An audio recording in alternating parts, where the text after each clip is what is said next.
ഇന്ന് eastern spices ഉപയോഗിച്ചുകൊണ്ട് നമുക്ക് നല്ലൊരു നാടൻ മുളകിട്ട മീൻകറി ഉണ്ടാക്കാം. അതിനുള്ള ഇൻഗ്രീഡിയൻസ് എന്തൊക്കെയാന്ന് നോക്കാം. ഞാനിവിടെ വെളിച്ചെണ്ണ എടുത്തിട്ടുണ്ട്, കടുക്, ഉലുവ, വെളുത്തുള്ളി, ഇഞ്ചിയും ചെറുതായിട്ട് അരിഞ്ഞു വെച്ചിട്ടുണ്ട്, പച്ചമുളകും അരിഞ്ഞു വെച്ചിട്ടുണ്ട്, കറിവേപ്പില, ഈസ്റ്റേൺ മുളക് പൊടി, ഈസ്റ്റേൺ മഞ്ഞൾപ്പൊടി, പിന്നെ കുടംപുളി ചൂടുവെള്ളത്തിൽ ഒന്ന് മുക്കി വെച്ചിട്ടുണ്ട്, ഉപ്പ്, പിന്നെ നമുക്കിഷ്ടമുള്ള ഏതെങ്കിലും ഒരു ഫിഷ്. നമുക്ക് ആദ്യം വെളിച്ചെണ്ണ ഒഴിച്ചു കൊടുക്കാം. ഇനി ഇതിലേക്ക് കടുകും ഉലുവയും കൂടെ ചേർത്ത് കൊടുക്കാം. ഇനി നമുക്കിതിലേക്ക് വെളുത്തുള്ളി, ഇഞ്ചി, പച്ചമുളക് അതുകൂടെ ഇട്ട് കൊടുക്കാവേ. ഇതിലേക്ക് കറിവേപ്പിലയും കൂടെ ഇട്ട് കൊടുക്കാം കേട്ടോ. ഇനി ഇതിലേക്ക് നമ്മുടെ ഈസ്റ്റേൺ മുളക് പൊടി, അപ്പം ഇതും കൂടെ നമുക്കൊന്ന് ആഡ് ചെയ്ത് കൊടുക്കാം. കൂടെ തന്നെ ഈസ്റ്റേൺ മഞ്ഞൾ പൊടിയോട് ചേർത്ത് കൊടുക്കണം കേട്ടോ. മസാല ഒന്ന് വെന്ത് വന്നിട്ടുണ്ട് കേട്ടോ. ഇനി ഇതിലേക്ക് ഒരു 3-4 കുടംപുളി ഞാൻ ചൂടുവെള്ളത്തിൽ മുക്കി വെച്ചിട്ടുണ്ടായിരുന്നു, അതും കൂടെ ഒന്ന് ആഡ് ചെയ്ത് കൊടുക്കാം.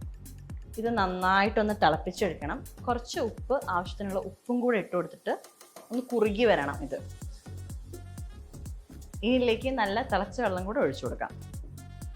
നന്നായി തിളച്ച് വന്നു കേട്ടോ കറി. ഇനി ഇതിലേക്ക് നമ്മുടെ മീൻ കഷ്ണങ്ങൾ ഇട്ട് കൊടുക്കാം. ഇനി നമുക്ക് ഒരു 20 മിനിറ്റ് അടച്ചു വെച്ചിട്ട് ഒന്ന് വേവിച്ചെടുക്കാം. മീൻകറി റെഡി ആയി കേട്ടോ. ഇനി ഇതിലേക്ക് കുറച്ച് കറിവേപ്പില ചുമ്മാ നമുക്കൊന്ന് ഇങ്ങനെ ഇട്ട് കൊടുക്കാം. ഇനി കുറച്ച് പച്ച വെളിച്ചെണ്ണ മുകളിൽ ഇങ്ങനെ ഒഴിച്ചു കൊടുക്കാം. ഫൈനലി മുളകിട്ട തനി നാടൻ മീൻകറി റെഡി ആയി കേട്ടോ. ഇനി നമുക്കിത് സെർവ് ചെയ്യാം.